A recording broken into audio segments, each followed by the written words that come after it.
रूस के राष्ट्रपति व्लादिमीर पुतिन 2 दिवसीय दौरे के लिए भारत में हैं, जिसका आज दूसरा दिन है।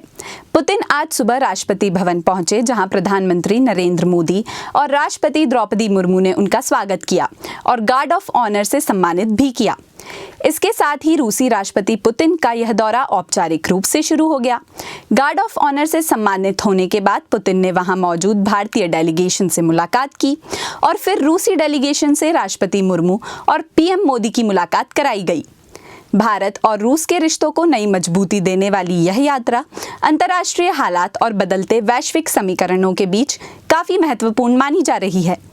इस यात्रा का उद्देश्य लगभग 8 दशक पुरानी भारत रूस साझेदारी को और मजबूत करना है, एक ऐसी साझेदारी जो जटिल भू राजनीतिक माहौल के बावजूद स्थिर बनी हुई है। रूसी राष्ट्रपति व्लादिमीर पुतिन और प्रधानमंत्री मोदी ने हैदराबाद हाउस में आज बेहद खास मीटिंग की।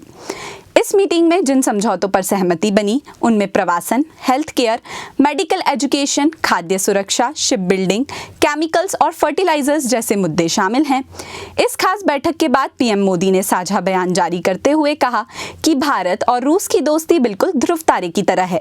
इसी के साथ प्रधानमंत्री मोदी ने रूसी नागरिकों को बड़ा तोहफा दिया, जिसके तहत उन्होंने रूस के लोगों के लिए फ्री ई टूरिस्ट वीजा की शुरुआत की है। यह ई वीजा 30 दिनों के लिए वैध माना जाएगा। वहीं पुतिन ने न्यूक्लियर प्लांट को लेकर कहा कि वे भारत के लिए न्यूक्लियर प्लांट बनाने के प्रोजेक्ट पर काम कर रहे हैं। 6 में से 3 रिएक्टर्स में पहले से ही एनर्जी नेटवर्क को लेकर काम किया जा रहा है। पीएम मोदी ने बताया कि दोनों पक्ष यूरेशियन इकोनॉमिक यूनियन EAEU के साथ मुक्त व्यापार समझौता FTA को जल्द अंतिम रूप देने का प्रयास कर रहे हैं। उर्वरकों पर समझौते के तहत तय हुआ कि भारत और रूस संयुक्त रूप से यूरिया का उत्पादन करेंगे। भारत रूस से बड़े पैमाने पर यूरिया आयात करता आया है।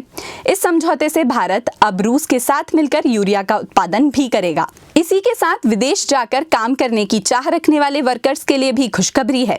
इस समझौते के तहत भारत के वर्कर्स व्यवस्थित तरीके से रूस आ जा सकेंगे और एक बेहतर सैलरी पर काम कर सकेंगे। कनाडा और ब्रिटेन जैसे यूरोपीय देशों में सख्त होते प्रवासन नियमों के बीच यह राहत देने वाली खबर बताई जा रही है। दोनों देशों ने 2030 तक के लिए एक इकोनॉमिक कॉरपोरेशन प्रोग्राम पर सहमति जताई, जिसमें व्यापार और निवेश को विविधता और नया संतुलन मिलेगा। ऊर्जा, फार्मा, विनिर्माण, रक्षा और तकनीकी क्षेत्रों में नई साझेदारियां शामिल होंगी। इसके अलावा पुतिन ने अर्थव्यवस्था को लेकर सकारात्मक संकेत देते हुए बताया कि दोनों देशों के बीच व्यापार पिछले वर्ष 12% बढ़ा था और मौजूदा साल में भी यह नई ऊंचाइयों को छूने वाला है।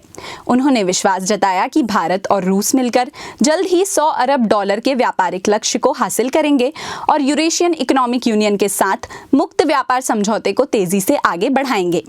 अपने संबोधन के अंत में पुतिन ने कहा कि भारत रूस संबंध अनेक क्षेत्रों में एक साथ विकसित हो रहे हैं। दोनों देशों की साझेदारी समय की कसौटी पर खरी उतरी है और आने वाले वर्षों में इसे और व्यापक बनाने की प्रतिबद्धता दोनों पक्षों की समान रहेगी। ऐसी ही तमाम खबरों के लिए जुड़े रहिए हमारे साथ। धन्यवाद।